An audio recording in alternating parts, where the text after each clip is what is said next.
Hi Rockridge, this is Mrs. Berger, and today we're going to be talking about polynomial division and factor theorem. We'll use the synthetic steps that we learned about last class to do division. Now, polynomial division is very similar to the division you learned about when you were in elementary school. So back in elementary school, if you needed to divide 125 by 5, in long division, if you recall, you looked at the first place and you said, how many times does 5 go into 1? And the answer to that is 0.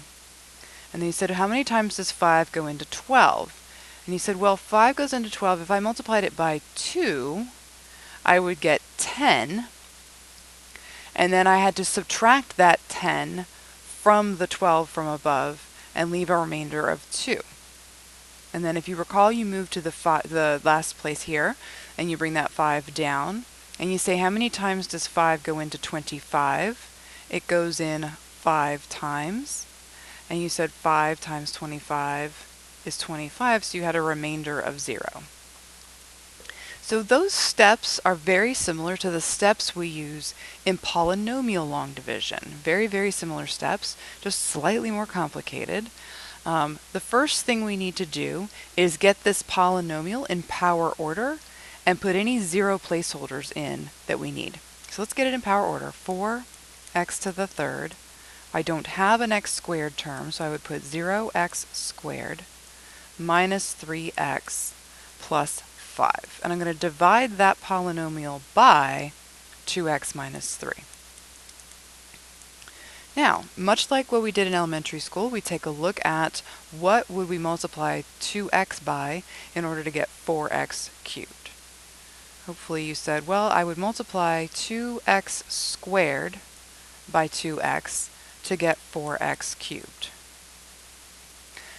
And since we have a polynomial, we have a binomial here, we would need to also multiply this by the negative 3 as well. So negative 6x squared is what happens when we do that. And if you recall back from elementary school, we don't add that to the above, we subtract it from the above. So you subtract this from above. 4x cubed minus 4x cubed, that's 0. 0x squared minus a negative 6x squared is positive 6x squared. Then, just like in elementary school, we take the negative 3x and we bring it down.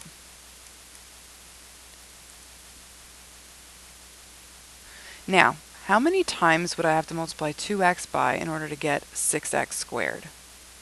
Hopefully you said, well, if you were to multiply 3x by this, you would get the 6x squared needed. We also have another term here, though. 3x times negative 3 is negative 9x. So we subtract this from above. 6x squared minus 6x squared is 0. Negative 3x minus a negative 9x, that's positive 9x minus 3, so that's plus 6x. Then we go to the next one. Bring the 5 down. And we say, how many times would I have to multiply 2x to get 6x? And hopefully you thought, well, I would need to say 3 times 2x gets me the 6x I need. And then the victim of this, 3 times the negative 3, is negative 9. Now, caution on this. 6x minus 6x is 0. 5 minus a negative 9 is a positive 14. What do you do with remainder? Well, just like if you had had a remainder in long division in elementary school, you add the remainder like this. 14 over the divisor 2x minus 3. And this whole giant mess is your answer. Let's do this one more time, and then we'll show you how to do it with synthetic. So again, let's get this in power order. 9x cubed plus 6x squared. I'm missing an x term, and I have a constant. And I'm dividing this by 3x minus 4. How many times would I multiply 3x to get 9x cubed? I would need to come up with 3x squared. When I multiply that by that, I get 9x cubed like I wanted. 3x squared times negative 4 is negative 12x squared. Just like in elementary school, I subtract from above. This cancels. 6 minus a negative 12 is a positive 18x squared. Now, what would I need to come up with? To multiply 3x to get 18x squared, I would need to multiply that by positive 6x. Positive 6x times positive 3x will get me the 18x squared I was looking for. Oops, sorry.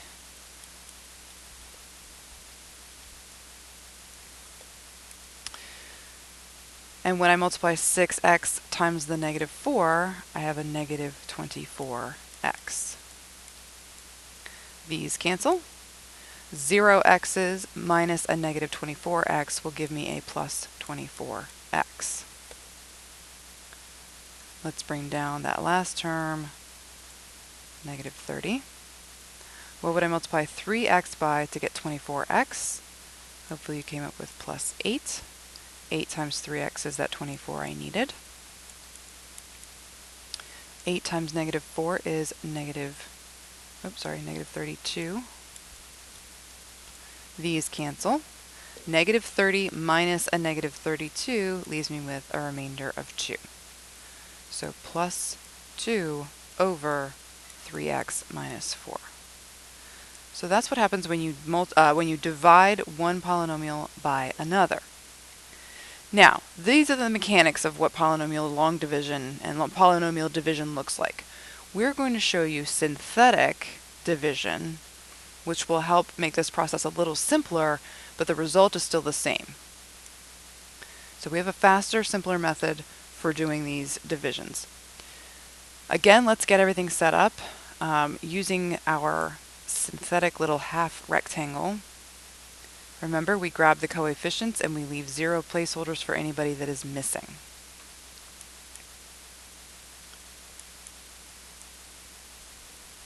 So we have 2, 0, negative 15, negative 10, and 5. And since we're dividing by x minus 3, that corresponds to a 0 of 3.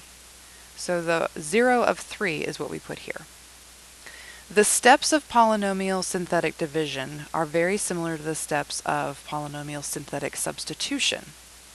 Bring the 2 down, multiply up, add down, multiply up, add down, multiply up, add down, multiply up, add down.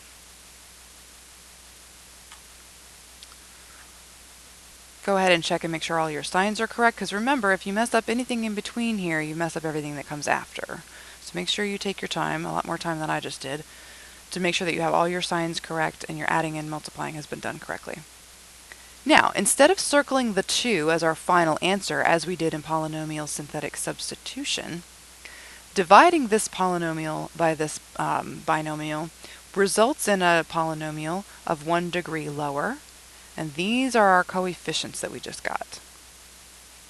Okay, so we've just made the answer 2x cubed plus 6x squared plus 3x minus 1 with a remainder of 2 over x minus 3.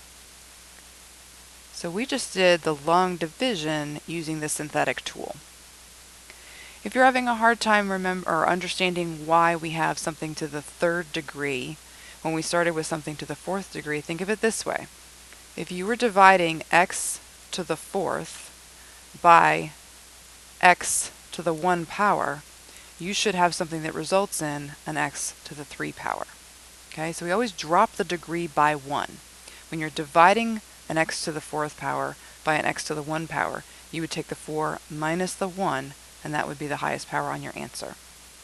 Another thing that another teacher thinks of as, well, let me go here. If I have a remainder here, if I have a non-zero here, I know that's got to be my remainder, and so she sets that up as her remainder, and then she just walks backwards. The next thing in line is my constant, the next is my linear, the next is my quadratic, and so on. And so she never messes up her powers if she does it that way.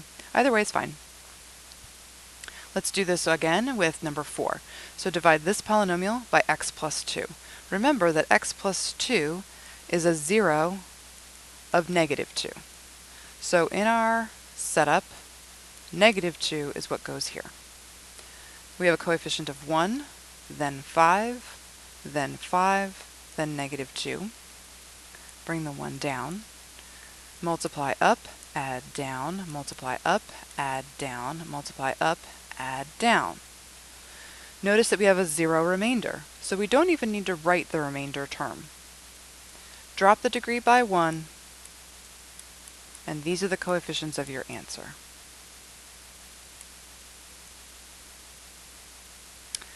A lot of people think that is much simpler than a polynomial long division. We'll be doing synthetic division for pretty much the rest of the unit. Let's talk about the factor theorem. The factor theorem states, in very official math terms, that a polynomial f of x has a factor x minus k if and only if f of k equals 0. All of that to say something that we really already know. If someone tells you a polynomial has a factor x minus k, you're immediately thinking, well gosh, k has got to be a 0. I know one of the zeros of this polynomial is k, whatever k was. If someone tells you, hey, this polynomial has a factor x minus 2, you are immediately saying, well, then there's a 0 of 2 for that polynomial. Up to this point, we've only dealt with polynomials and factoring polynomials that have a power of 2, quadratics, and we've been able to find the zeros, either with the quadratic formula or with factoring and setting those factors equal to 0. But what happens when we go up to higher degree polynomials, like cubics? We only have tools to solve quadratics.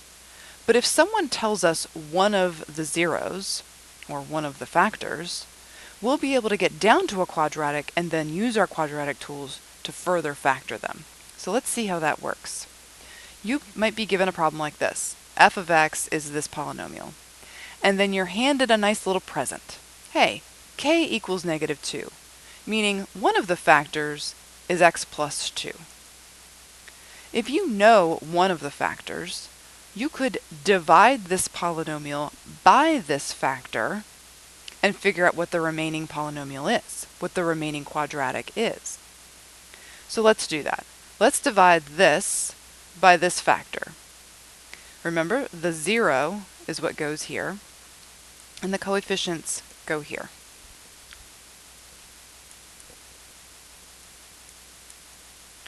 Take the 1 as is. Multiply up, add down. Multiply up, add down. Multiply up, add down. Now I've divided this polynomial, this cubic, by x plus 2. The remaining polynomial is a quadratic x squared minus 7x plus 12 with no remainder. Are we able to further factor this? Are we able to factor this further? Is there anything that multiplies to 12 and adds to negative 7? There is. X minus 3 and x minus 4. Therefore, the factorization of this polynomial is x minus 3, x minus 4, and our nice little gift they gave us in the beginning, x plus 2. It's a degree 3 polynomial, and we were looking for 3 factors, 3 answers. Let's try this again. We have this polynomial, and we're given one of the zeros is 10. We're given one of the zeros is 10. Therefore, we have a factor, x minus 10. We just need to find the other 2 factors. To find the other 2 factors, we're going to divide the cubic by this factor here. Set up your synthetic. Carry the 1 down. Multiply up, add down. Multiply up, add down. Multiply up, add down. Take your coefficients for your remaining quadratic. Can we factor this any further? Multiplies to negative 8, adds to negative 2. X minus 4 and x plus 2.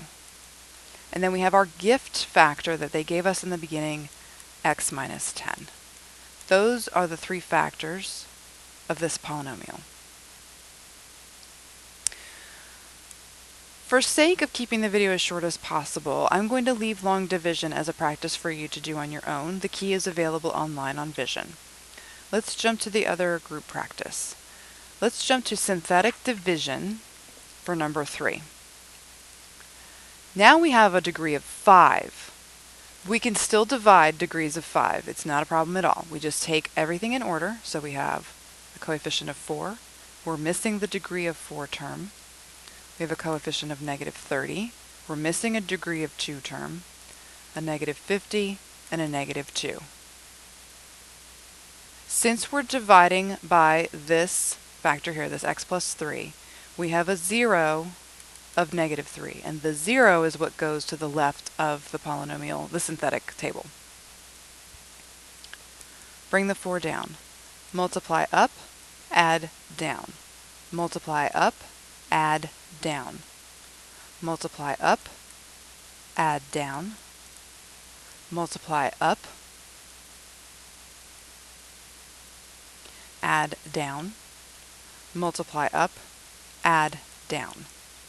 Remember, when you're dividing one polynomial by another, we drop the degree by 1 since we have a degree of 1 here. We take this degree 5 minus this degree 1, and we end up with a quartic.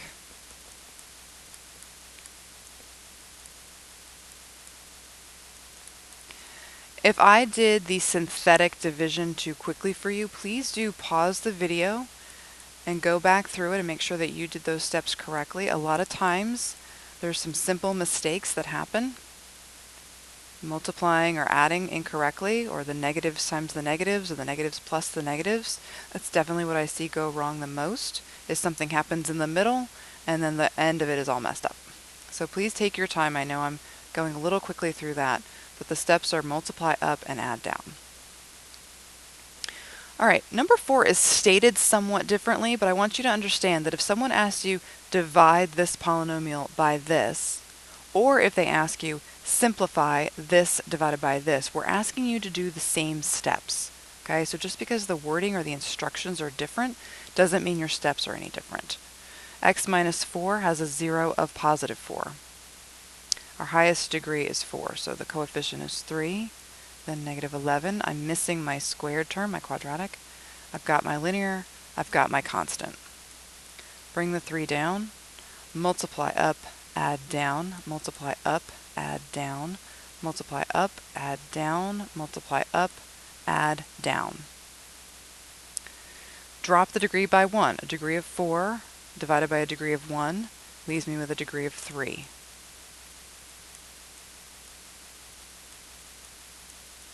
And I have no remainder. So this divided by this is 3x cubed, etc. Now, again, pay attention to instructions on number 5 and number 6. It says use the factor theorem to factor each of these, given one of the zeros. So your answers need to be factors. So let's take the gift they gave us, a 0 of negative 5, or a factor of x plus 5, and divide that out and see what quadratic we have left. I have a cubic, I have a negative 1 on the quadratic, I have a negative 21 on the linear, and I have a 45 for a constant. Bring that one down. Multiply up, add down, multiply up, add down, multiply up, add down. So the quadratic I'm left with is x squared minus 6x plus 9. Remember my instructions for this. Factor everything. Can this be factored further? Is there anything that multiplies to 9 and adds to negative 6? Hopefully you thought 3 and 3, and it's actually negative 3 and negative 3. So x minus 3 are the factorization of this. And don't forget we were given a gift of x plus 5 as a first factor. So this is the complete factorization of this cubic. Once again, we've been given one of the zeros, and therefore given one of the factors. Let's divide it out. The cubic term, the quadratic term, the linear term, the constant term. Multiply up, add down, multiply up, add down, multiply up, add down. Now this is interesting. I have 4x squared plus 0x, I'm not even going to bother writing it, minus a 9 constant. Can I factor this any further? Well, I can't use foci to factor this, or split the middle, but I do see that this is a 2-term. Is this one of our special cases, 2 terms factoring problems? Is it a difference of squares, a difference of cubes, or a sum of cubes? Hopefully you said, yes, this is a difference of squares. The a term is 2x and the b term is 3. So the factorization of this is 2x plus 3 and 2x minus 3. And don't forget our gift factor of x minus 1. So those are the 3 factors of number 6. Continuing with the different sets of instructions that you might get for these, let's look at number 7. The instructions look different, but a lot of the steps are very similar. Given that 9 is a 0, find the other zeros. So if we know that 9 is a 0, that's essentially saying k is 9, or we have a factor of x minus 9, we want to find the other factors and therefore the other zeros. So let's first find the other factors. Let's do synthetic division. Our 0 is 9. Bring the 2 down. Multiply up, add down. Multiply up, add down. Multiply up, add down. I have a remainder polynomial of 2x squared plus 8x plus 1. Signs matter. Don't forget to carry them through. Now, can I factor this? Is there anything that multiplies to 2 and adds to 8? Hopefully you said, no, I can't factor this. But what other tools do we have to solve quadratics?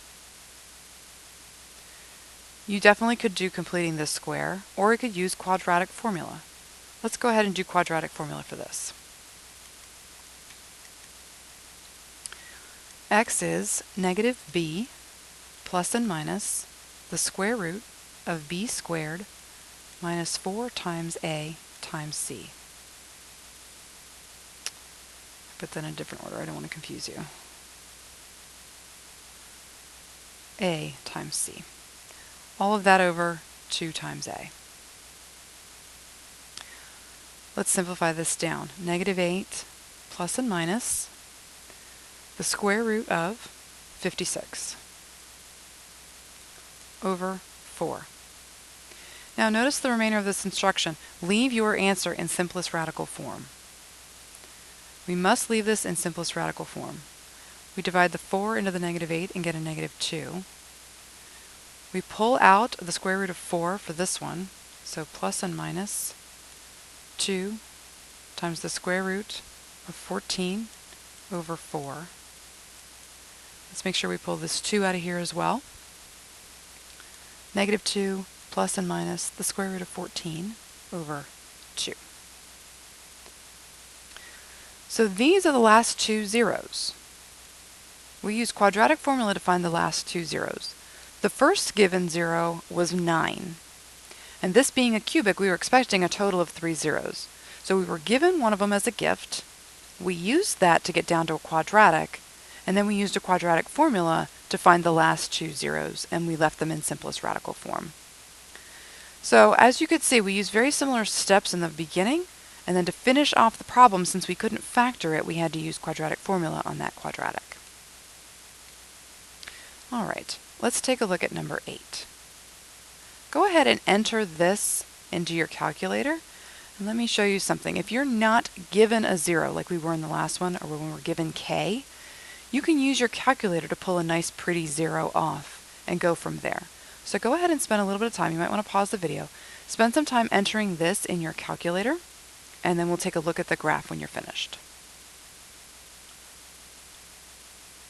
Alright, so hopefully you have this entered into your calculator, and when you looked at the graph, you saw a graph that looks like this cubic here. It goes up, it goes down, it goes back up again. Now, what can I say about the zeros here? They appear to be -3, 1, and 6. Let's see if we can at least ask for one of them off the calculator. Let's say second trace. I want to find a 0.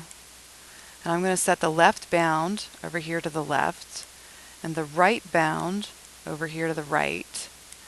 And I'm going to ask the calculator, what's that 0 in between? The calculator says that 0 is -3, which is what I thought it was. So let's say from the calculator, we found a 0 of -3. I'm going to use that -3 and use synthetic division to find the other zeros.